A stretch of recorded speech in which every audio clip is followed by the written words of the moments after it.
Hi, welcome to Gravel Road Tours. Today we are on the plateau of Table Mountain Range. It's a sandstone range with some granite underlay. Very interesting. We can chat about how they developed sometime later. So today we are on the Hallie Hutchinson Bridge. Damn wall. From the one side. Anyway, we're on the dam wall. Beautiful stone masonry dam wall, as you can see, which is lovely. I'm actually wanting to talk about the Woodhead Dam, which was completed in 1897. Started building it in 1893. It was designed by a Scotsman, Thomas Stewart. Unfortunately, he left before he could complete his commission. I don't know why he left. Anyway, in 1805, Cape Town was having problems with water, and there were lots of freshwater springs. That is why Cape Town was started, because of the freshwater springs, and so that the ships going past to the east could actually just stop over here, collect fresh fruit, and then continue. Because remember, scurvy was a big problem on the ships. So this dam was commissioned, and it was built by Scottish masons. So the reason why we were Scottish, they were actually brought over from Scotland, obviously, to South Africa to build this bridge. Dam. Why am I saying bridge? It's a dam. So initially, when they started building in 1893, the porters were porting, carrying the materials up at Kasteelpoort, and but once they had completed a cableway, it obviously made the task so much easier for them to bring up the food and the materials, building materials that they required, etc., etc., etc. It would also help to bring up a train, which is housed at the moment in that room of the museum. The train is there. So the train was disassembled at the bottom and reassembled up here. A railway line as well, and there was quite a lot of blasting. So because all these stones that these dam walls are built out of, actually comes from the Cape Mountains, interestingly enough. So the Scottish masons hewn and dressed these stones. To dress just means to make square, so that they can fit together like a puzzle.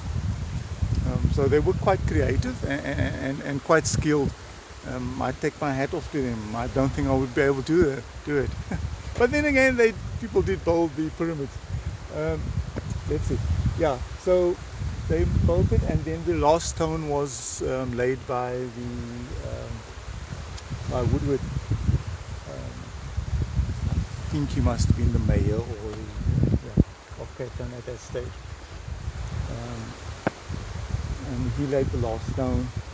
And today we have the Woodhead Dam.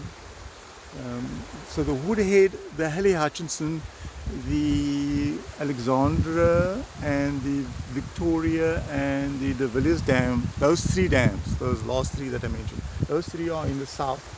They were commissioned and built by the Wynberg district.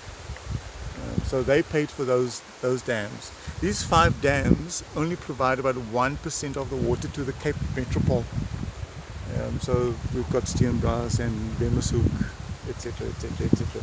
So yeah, these dams provide a very little bit of water. So I know one of the streams runs down into Newlands, and SA Breweries actually uses that water to distill their beer, because of the quality of that water, and which also means that the Newlands people have wonderful water down there. They receive 2,000 millimeters of rain per annum. The reason for that is because the Table Mountain Plateau is so low that when the wind blows from the Atlantic Ocean, bringing that moisture up, it doesn't drop it on the windward side. It then drops it on top of Table Mountain, which obviously sees more than 2,000 millimeters, and into Newlands. And Newlands is the wettest suburb in South Africa. Interesting. And also one of the most expensive but lovely area. Yeah. So yeah, it's great that they decided to build these dams to obviously provide fresh water to the community of Cape Town, because the streams that they had created, the canals down Buitengraag, Adler Street, those streams they actually had to cover because people were dumping their rubbish. It seems to be people don't change, we don't change, things stay the same, and we just continue as we are. But you know, the management of the water system up here is quite good. I suppose they don't really have to do anything because the rain falls, the water is coming here in the background. The overflow is filling up the Woodhead Dam, and it's also overflowing down there, which is all part of the Dyser River, which runs into Houtway. So, mentioning Dyser, this whole area apparently was filled with beautiful Dyser flowers, and they said it was a sea of red. And well, you know, we've either got to have flowers or we have to survive and drink water. So those are the difficult choices that we have to sometimes make when it comes to environment, preservation of the environment, or the preservation of humankind. Yeah. So, yep, that's about my story. And thanks for joining me, and I hope to see you soon. Bye.